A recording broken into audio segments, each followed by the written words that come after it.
पूरा सच यानी पूरी खबर। आज पूरा सच में हम बात करेंगे वन नेशन वन इलेक्शन यानी एक देश के साथ एक चुनाव की। इसलिए आज पूरा सच में पहला मुद्दा होगा कि वन नेशन वन इलेक्शन से होगा कितना बड़ा बदलाव और इसकी राह में क्या क्या है रुकावट, और सबसे बड़ा सवाल यह कि आखिर कैसे मोदी सरकार इस क्रांतिकारी फैसले को लागू करेगी। आज पूरा सच में दूसरा मुद्दा होगा कि आखिर इस देश में जब आजादी के बाद वन नेशन वन इलेक्शन की परंपरा थी तो इस परंपरा को किसने तोड़ा। आज हम आपको बताएंगे इतिहास का वो पूरा सच जिसमें लोकतंत्र के मसीहा पंडित नेहरू ने कैसे अपनी बेटी इंदिरा गांधी की बात मानकर तोड़ दिया था देश का चुनावी चक्र। तो आज पूरा सच में तीसरा मुद्दा होगा कि आखिर पीएम मोदी कश्मीर में क्यों उन्होंने ये कहा कि कांग्रेस और नेशनल कॉन्फ्रेंस का एजेंडा पाकिस्तान वाला है। आखिर कश्मीर के चुनावों में कैसे हो गई है पाकिस्तान की एंट्री, और पाकिस्तान में पाकिस्तान को क्यों अच्छा लगता है कांग्रेस और नेशनल कॉन्फ्रेंस की दोस्ती। जानेंगे इसकी इनसाइड स्टोरी। तो बिना देर किए देखते हैं पूरा सच पूरे विस्तार के साथ। वन नेशन वन इलेक्शन सिर्फ चर्चा का विषय नहीं बल्कि यह भारत की जरूरत है। यह बात प्रधानमंत्री मोदी ने 2020 में कही थी। शायद तब किसी को भी मोदी सरकार की इस गंभीरता का अंदाजा नहीं था, लेकिन सिर्फ अगले 4 साल के अंदर आज वन नेशन वन इलेक्शन पर 18,626 पन्नों की रिपोर्ट आ चुकी है। और इतना ही नहीं, इसे अगले शीतकालीन सत्र में पेश करने की भी तैयारी है। दरअसल ये सिर्फ रिपोर्ट नहीं है बल्कि भारतीय चुनावों में बदलाव के लिए क्रांतिकारी कदम है। हमारे देश में हर साल 5 से 6 राज्यों में चुनाव होते ही हैं। इससे बार बार आचार संहिता लगती है, अधिकारियों से लेकर सरकारी कर्मचारियों को जुटाना पड़ता है। एक तरह से पूरी व्यवस्था जो है वो काफ़ी हद तक ठप पड़ जाती है। इतना ही नहीं, अलग अलग चुनाव होने से अरबों खरबों रुपए का खर्चा होता है और इसमें सरकारी खजाने का पैसा खर्च होता है और साथ ही साथ जो राजनीतिक पार्टियां हैं उनका भी खर्चा बढ़ जाता है।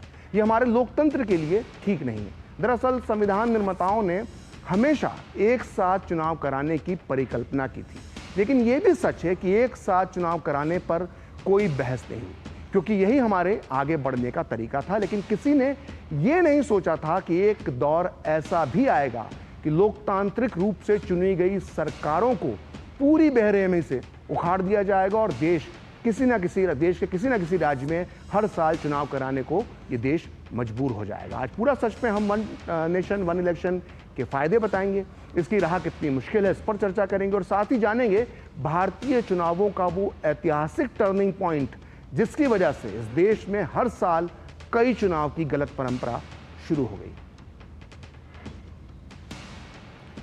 तो अब वन नेशन वन इलेक्शन को लेकर सरकार की कोशिशें अपनी जगह हैं और विपक्ष के सवाल भी अपनी जगह।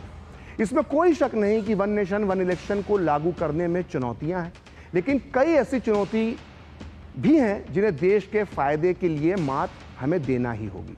समिति ने जो रिपोर्ट तैयार की है वो एक देश एक चुनाव पर तैयार की गई है। इसमें 62 पॉलिटिकल पार्टीज की राय मांगी थी। इन राजनीतिक दलों में से 32 ने इस पर विचार का समर्थन किया और 15 ने विरोध किया और 15 ऐसे पॉलिटिकल पार्टीज थी जिन्होंने इस पर कोई जवाब नहीं दिया। समर्थन करने वालों में जो खास दल हैं उनमें बीजेपी के अलावा AIADMK, आजसू, अपना दल, Assam Gana Parishad, BJD, LGP, JDU, Mizo national front, NDPP, Shiv Sena, Sikkim Krantikari Morcha, Shiromani Akali Dal, RPI Athawale Maharashtra की, तमिलनाडु की तमिल महिला कांग्रेस M, हिंदुस्तानी आवाम पार्टी, अजीत पवार वाली राष्ट्रवादी कांग्रेस पार्टी, निषाद पार्टी, राष्ट्रीय लोक जनशक्ति पार्टी, महाराष्ट्रवादी गोमांतक पार्टी समेत ऐसे 32 दल हैं जो इस रिपोर्ट का समर्थन कर रहे हैं, वन नेशन वन इलेक्शन का समर्थन कर रहे हैं। वहीं इसका विरोध करने वाले प्रमुख राजनीतिक दलों की लिस्ट भी देख लेते हैं। इसमें कांग्रेस तो है ही, समाजवादी पार्टी है, TMC है, DMK है, आम आदमी पार्टी है, CPI और CPM दोनों कम्युनिस्ट पार्टियां हैं, AIUDF असम की पार्टी शामिल है, AIAMIM ओबीसी की पार्टी शामिल है, नगा पीपुल्स फ्रंट, MDM के समेत 15 दल हैं। करीब करीब इंडिया अलायंस के ही ज़्यादातर ये दल हैं जो इस समिति के सामने कह चुके हैं कि ये वन नेशन वन इलेक्शन से सहमत नहीं है। वहीं जिन लोगों ने इस मामले में कोई अपनी राय नहीं रखी, वो भी बहुत महत्वपूर्ण है। उसमें है BRS, national conference, JDS, JMM, RJD, TDP, YSR Congress, RLD और आईयूएमएल। तो ये दल जो है जो कोई राय नहीं रख रहे हैं, ये बड़े महत्वपूर्ण हैं। हालांकि समिति के सामने अपनी राय नहीं रखने वाले कई दल अब इस मुद्दे पर अपनी राय रख रहे हैं। वहीं कई दल अपने रुख में बदलाव भी कर रहे हैं।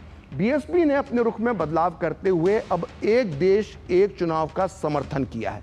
आइए सुनते हैं कि वन नेशन वन इलेक्शन पर किसने क्या कहा।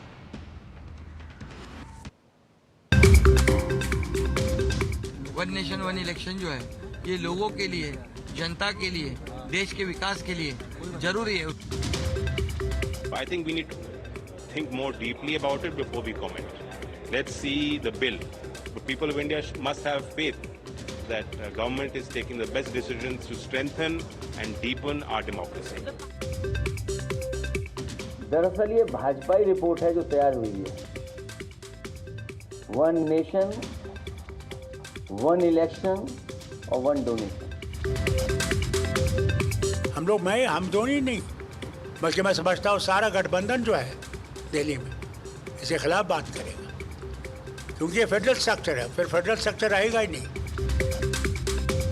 आज वन नेशन वन इलेक्शन जो है वो ला रहे हैं, आगे बोलेंगे one election one nation one party, कल को बोलेंगे one nation one leader. Congress party जैसे राजनीतिक दलों का जो चरित्र है, समाजवादी पार्टी और ऐसी पार्टियों का उनका चरित्र है वन पार्टी वन परिवार, आज वो वन नेशन वन इलेक्शन का विरोध कर रहे हैं। ये वन नेशन वन इलेक्शन एक लैंडमार्क कदम है हमारे पूरे इलेक्शन प्रोसेस को स्ट्रीमलाइन करने में। इससे देश का फायदा होगा, देश के संसाधन बचेंगे। The one nation, one election proposal is a thesis in centralism and is the antithesis of decentralization.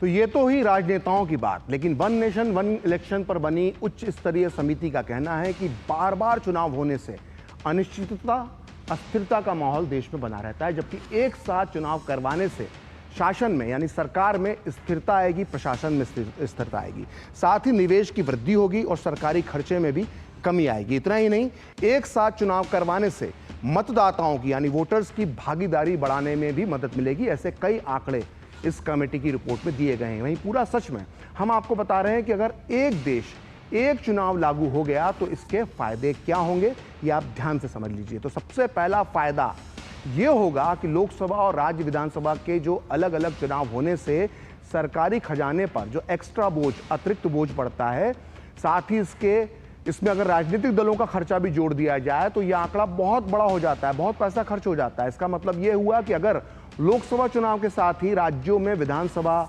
स्थानीय निकाय और पंचायती चुनाव होंगे साथ साथ ये सारे चुनाव, तो उनके चुनाव के लिए अलग से खर्च नहीं करना पड़ेगा और चुनावी खर्चा काफ़ी तौर कह सकते हैं कि घट जाएगा। इसका दूसरा फायदा ये है कि चुनावी तारीखों का ऐलान होते ही उस पूरे क्षेत्र में या उस पूरे राज्य में आचार संहिता लागू हो जाती है, जिसमें सरकारी कर्मचारी, अधिकारी चुनावी मोड में चले जाते हैं और आम लोगों के कामकाज अटक जाते हैं, लटक जाते हैं।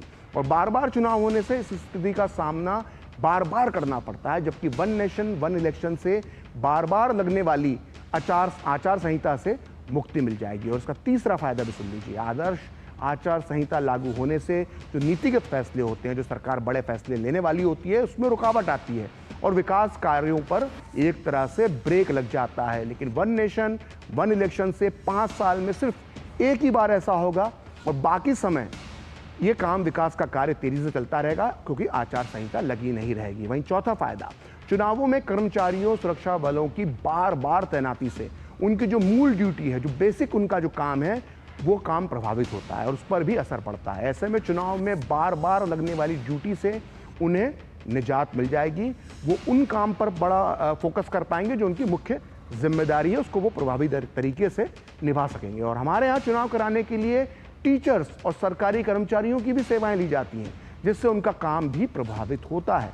इतना ही नहीं, चुनाव के दौरान भारी संख्या में पुलिस और सुरक्षा बलों की तैनाती से आम जनजीवन पर भी असर पड़ता है। और इसका पांचवा फायदा वन नेशन वन इलेक्शन का यह है कि इससे चुनाव में मतदाताओं की भागीदारी बढ़ाने में मदद मिलेगी। वोटिंग परसेंटेज बढ़ जाएगा, क्योंकि बार बार होने वाले चुनावों से मतदाताओं में मतदान के प्रति उदासीनता का भाव पैदा होता है। वहीं वोट डालने के लिए प्रवासी श्रमिकों के लिए बार बार काम छोड़कर अपने इलाके में जाना भी मुमकिन नहीं हो पाता है, जिससे मतदान प्रतिशत घटता है, जैसा हमने 2024 के चुनावों के अंदर भी देखा था। लेकिन एक साथ सभी चुनाव होने से मतदाताओं की भागीदारी लोकतंत्र में बढ़ेगी और ये लोकतंत्र की सच्ची जीत होगी।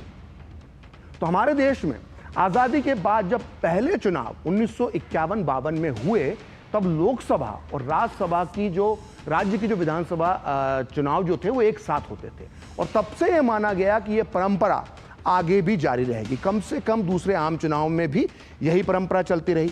1957 में हुए दूसरे आम चुनाव में भी लोकसभा और विधानसभा के चुनाव साथ साथ हुए। लेकिन इसके बाद 1959 में तत्कालीन प्रधानमंत्री जवाहरलाल नेहरू और उस समय की कांग्रेस अध्यक्ष नेहरू की बेटी इंदिरा गांधी के एक तानाशाही फैसले की वजह से एक साथ चुनाव कराने की जो स्वस्थ परंपरा थी वो टूट गई। वैसे इस देश में पढ़ाई जाने वाली इतिहास की किताबों के मुताबिक हमारे पहले प्रधानमंत्री नेहरू को लोकतंत्र का मसीहा कहा जाता है, लेकिन ये बहुत कम लोग जानते हैं कि इस देश के किसी राज्य में जनता द्वारा चुनी गई सरकारों को गिराने का श्रेय भी सबसे पहले पंडित जवाहरलाल नेहरू को दिया जाता है। उन्होंने इसकी शुरुआत की थी, और ऐसा ही एक राज्य था केरल। तो आइए लोकतंत्र का चीर हरण का जिसका सीधा संबंध वन नेशन वन इलेक्शन से है, उसका पूरा सच अब हम आपको बताते हैं। तो ये बात 1957 की है। केरल के विधानसभा चुनावों में कम्युनिस्ट पार्टी को जीत मिली थी और इसके नेता नंबूदरी-पाद इसके मुख्यमंत्री बने थे सरकार के। खास बात यह है कि पूरी दुनिया में पहली बार कोई कम्युनिस्ट पार्टी चुनाव जीतकर, या यूं कहें कि लोकतंत्र के रास्ते सत्ता में आई थी। और इसके 2 साल बाद 1959 में जो केरल के मुख्यमंत्री नंबूदरी-पाद थे, उन्होंने शिक्षा सुधारों को लेकर वो एक बिल लेकर आए, जिसके तहत प्राइवेट स्कूल जो केरल के थे उनके टीचरों की सैलरी बढ़ाई जानी थी और स्कूल का जो मैनेजमेंट था उसको दुरुस्त करने का प्रावधान इस बिल में था। केरल में ज़्यादातर बड़े स्कूल नायर सर्विस सोसाइटी या कैथोलिक चर्च चलाते थे उस दौर में।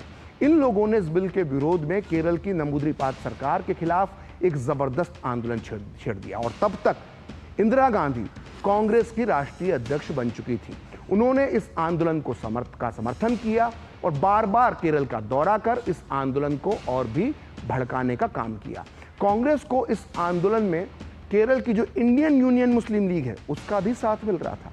सोचिए, देश का बंटवारा करने वाली पार्टी के साथ कांग्रेस ने आज़ादी के महज 12 साल बाद ही हाथ मिला लिया था। इसी साल यानी 1959 22 जून को प्रधानमंत्री नेहरू खुद केरल पहुंचे और नंबूदरी-पाद जो सीएम थे उनसे मुलाकात की और उनसे इस्तीफा देने को कहा, लेकिन नंबूदरी-पाद ने नेहरू को साफ साफ इनकार कर दिया, उनके सामने ना बोल दिया। और इसके बाद तत्कालीन कांग्रेस अध्यक्ष इंदिरा गांधी ने तत्कालीन प्रधानमंत्री नेहरू पर यह दबाव बनाया कि केरल की नंबूदरी-पाद सरकार को बर्खास्त कर केरल में राष्ट्रपति शासन लगाया जाए। कहते हैं कि इंदिरा गांधी के दबाव में लोकतंत्र के मसीहा कहे जाने वाले नेहरू ने 31 जुलाई 1959 को केरल की चुनी हुई नंबूदरी-पाद की सरकार को बर्खास्त कर दिया और राज्य में राष्ट्रपति शासन लगा दिया गया। इस फैसले का विरोध करते हुए नेहरू के दामाद और इंदिरा गांधी के पति फिरोज गांधी, जो राहुल गांधी के दादा होते हैं, उन्होंने इंदिरा गांधी को फासिस्ट कहा था। आरोप तो ये तक है कि वामपंथी नंबूदरी-पाद की सरकार गिराने में उस वक्त की अमेरिकी खुफिया एजेंसी CIA की भी एक भूमिका थी, और ये खुलासा किया था 1959 में भारत में उस समय के जो अमेरिका के राजदूत थे एल्सबर्ट बंकर ने। बंकर पर लिखी पुस्तक global troubleshooter Vietnam hawk में बंकर के हवाले से, बंकर के एक इंटरव्यू के हवाले से खुलासा किया गया है कि CIA ने कांग्रेस के एक बहुत बड़े नेता के माध्यम से पैसा पहुंचाकर केरल के इस आंदोलन को, सरकारी विरोधी आंदोलन को भड़काया था, जिसके बाद नंबूदरी-पाद की चुनी हुई सरकार गिर गई। और इसका नतीजा ये हुआ कि 1960 में केरल में फिर से विधानसभा चुनाव करवाए गए और इसी के साथ इस देश में वन नेशन वन इलेक्शन की परंपरा टूटने की बड़े पैमाने पर शुरुआत हो गई। और अब आपको यह तय करना है, ये सब सुनने के बाद, कि इस परंपरा को तोड़ने वाले लोग कौन थे। हालांकि इसके पहले 1955 में भी आंध्रा स्टेट जो होता था उसमें भी विधानसभा चुनाव हुए थे, क्योंकि इसमें कांग्रेस की सरकार को ने अपना बहुमत खो दिया था। लेकिन केरल में नेहरू और इंदिरा गांधी ने जो किया था, उसके बाद तो इस देश के राज्यों की सरकारें बर्खास्त कर राष्ट्रपति शासन लगाने का एक लंबा दौर चल पड़ा, जिसका सीधा असर पड़ा वन नेशन वन इलेक्शन पर। और दरअसल राष्ट्रपति शासन की वजह से राज्यों में जल्दी जल्दी चुनाव होने लगे, जिससे एक साथ चुनाव कराने का जो चक्र था, जो एक सिस्टम बना हुआ था, वो पूरी तरह से टूट गया। 1960 के दशक में, अगर हम उसकी 1960 से लेकर 1970 की बात करें, 10 साल की बात करें तो 5 राज्यों में 3 चुनाव हुए, मतलब 5 राज्यों में 3 बार चुनाव हुए। और ये राज्य थे बिहार, केरल, पंजाब, पश्चिम बंगाल और उत्तर प्रदेश। इसके बाद 1970 के दशक में आते हैं। ये अगले 10 सालों में, 70 के दशक के 10 सालों में 14 राज्यों में 3 बार चुनाव हुए। और यहां तक कि 1970 से 1980 के बीच उड़ीसा में 4 बार चुनाव करवा लिए गए। 1980 के दशक में 5 राज्यों में 2 बार से ज्यादा चुनाव हुए। आइए अब ये भी जान लेते हैं कि इस दौर में किस प्रधानमंत्री ने कितनी बार राष्ट्रपति शासन लगाया और राज्यों को चुनावों में धकेला। इस दौर में प्रधानमंत्री इंदिरा गांधी ने सबसे ज्यादा 51 बार 51 टाइम्स राष्ट्रपति शासन लगाया। पंडित जवाहरलाल नेहरू लोकतंत्र के मसीहा, इन्होंने अपने पूरे कार्यकाल में 7 बार राष्ट्रपति शासन लगाया। मोरारजी देसाई ने 17 बार और चौधरी चरण सिंह ने 4 राज्यों में राष्ट्रपति शासन लगाया। वहीं राजीव गांधी के शासन में पूरे 6 बार राष्ट्रपति शासन लगाया गया और वीपी सिंह के शासन में 2 बार और चंद्रशेखर की सरकार में 5 बार राष्ट्रपति शासन यानी आर्टिकल 356 का इस्तेमाल किया। तो कुल मिलाकर आज़ादी के बाद से सिर्फ कांग्रेस के कार्यकाल की बात करें तो कांग्रेस की सरकारों ने, कांग्रेस की केंद्रीय सरकार ने 88 बार राष्ट्रपति शासन का इस्तेमाल किया है। तो ये था पूरा सच कि किस तरह से राज्यों में चुनावी चक्र टूटता चला गया। लेकिन अब हम आपको पूरा सच बताते हैं कि किस तरह से लोकसभा चुनाव जो हर 5 साल पर होते थे, उसका चक्र आखिर कैसे टूटा और किसने ये किया। देखिए, देश के पहले आम चुनाव जो थे वो 1952 में हुए। फिर इसके बाद 5 साल बाद 1957 में दूसरे चुनाव हो गए। फिर 1962 में तीसरा आम चुनाव और चौथा आम चुनाव हुआ 1967 में। यहां तक सब ठीक था, कोई गड़बड़ नहीं थी। लोकसभा का हर चुनाव जो था वो 5 साल के अंतर पर हो रहा था। लेकिन 5वां आम चुनाव जो 1972 में होने वाला था, उसे 1 साल पहले ही 1971 में करवा लिया गया। और यह फैसला लिया था आयरन लेडी के नाम से मशहूर इंदिरा गांधी ने, जो उस समय देश की प्रधानमंत्री होती थी। इंदिरा गांधी ने चुनावी चक्र तोड़ने का यह फैसला क्यों लिया था, आइए इसका पूरा सच भी समझ लेते हैं। तो हम बात शुरू करते हैं 1967 से, जब इंदिरा गांधी के नेतृत्व में पहली बार कांग्रेस ने चुनाव जीता। लेकिन 1969 तक आते आते इंदिरा गांधी और कांग्रेस के वरिष्ठ नेताओं, जिन्हें सिंडिकेट कहा जाता था, उनके बीच मतभेद बढ़ने लगे और इंदिरा गांधी को लोग गूंगी गुड़िया कहने लगे। दरअसल कांग्रेस के बुजुर्ग नेता, जिन्हें यानी हम सिंडिकेट कहते हैं, सिंडिकेट गुट कहते हैं, उनके रहते इंदिरा गांधी ना तो सरकार पर और ना ही कांग्रेस पार्टी पर एक छत्र राज्य कर पा रही थी। और इंदिरा गांधी चाहती थी कि कांग्रेस पार्टी हो या सरकार हो, उनका पूरा कंट्रोल हो। और इसी बीच 1969 में सिंडिकेट गुट ने इंदिरा गांधी को पार्टी से ही बाहर निकाल दिया। तत्कालीन प्रधानमंत्री इंदिरा गांधी पर अनुशासनहीनता का आरोप लगाया गया था।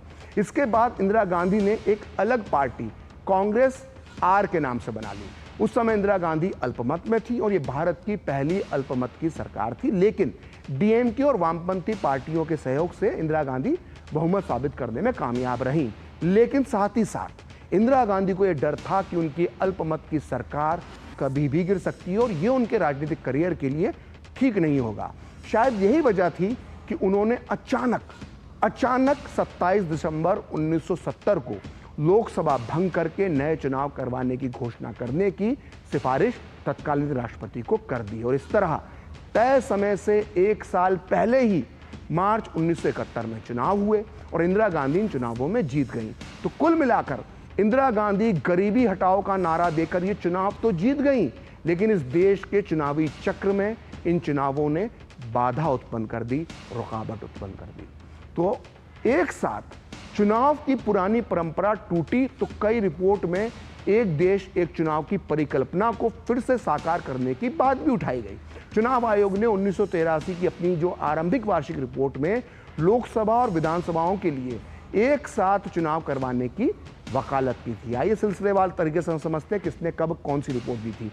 तो विधि आयोग ने भी समय समय पर इस मामले का अध्ययन किया और 1999 में अपनी 170वीं रिपोर्ट, 2015 की 255वीं रिपोर्ट और 2018 की जो मसौदा रिपोर्ट थी उनमें एक साथ चुनाव कराने की व्यवस्था अपनाने की विधि आयोग ने सिफारिश की थी। तो ये तो बात हुई विधि आयोग की। वहीं 2002 में राष्ट्रीय संविधान कार्य प्रणाली समीक्षा आयोग ने एक साथ चुनाव कराने की पुरानी प्रथा बहाल करने का सुझाव दिया था, जो नेहरू और इंदिरा के युग में खत्म हो गई थी। वहीं 2015 में संसद की स्थायी समिति की रिपोर्ट में एक साथ चुनाव कराने की वकालत की गई। वहीं 2017 में नीति आयोग ने भी अपनी रिपोर्ट में पहले ही की तरह एक साथ लोकसभा और विधानसभा चुनाव कराने का सुझाव दिया और पिछले एक दशक में इस विचार पर बहुत बहस होती रही है। बीजेपी तो शुरू से ही लोकसभा और विधानसभा के चुनाव साथ कराने के पक्ष में रही है।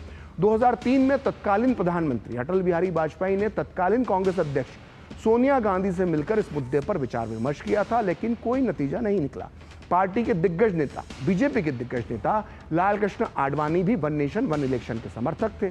उन्होंने भी इसके लिए आम राय बनाने की पहल की थी और 2010 में लाल कृष्ण आडवाणी ने एक पोस्ट में लिखा था कि उन्होंने तत्कालीन प्रधानमंत्री मनमोहन सिंह और तब के वित्त मंत्री प्रणब मुखर्जी के साथ इस मुद्दे पर बातचीत की थी। और वहीं 2014 के लोकसभा चुनाव में भी बीजेपी के घोषणा पत्र में जिन चुनावी सुधार का जिक्र किया गया था उसमें भी ये बात शामिल थी, वन नेशन वन इलेक्शन की। और उसके बाद के बीजेपी के संकल्प पत्र में इसे प्रमुखता से शामिल किया गया। पीएम मोदी ने 2016 में जब इस व्यवस्था पर जोर दिया तो नीति आयोग ने इस बारे में एक रिपोर्ट तैयार की। मोदी सरकार ने 2 सितंबर 2023 को पूर्व राष्ट्रपति रामनाथ कोविंद की अध्यक्षता में देश में एक साथ चुनाव कराए जाने पर विचार करने के लिए एक उच्च स्तरीय समिति गठित की, जिसने 191 दिनों की मेहनत के बाद, रिसर्च के बाद 18,626 पन्नों की रिपोर्ट तैयार की है और 14 मार्च 2024 को ये रिपोर्ट राष्ट्रपति द्रौपदी मुर्मू को सौंप दी गई थी।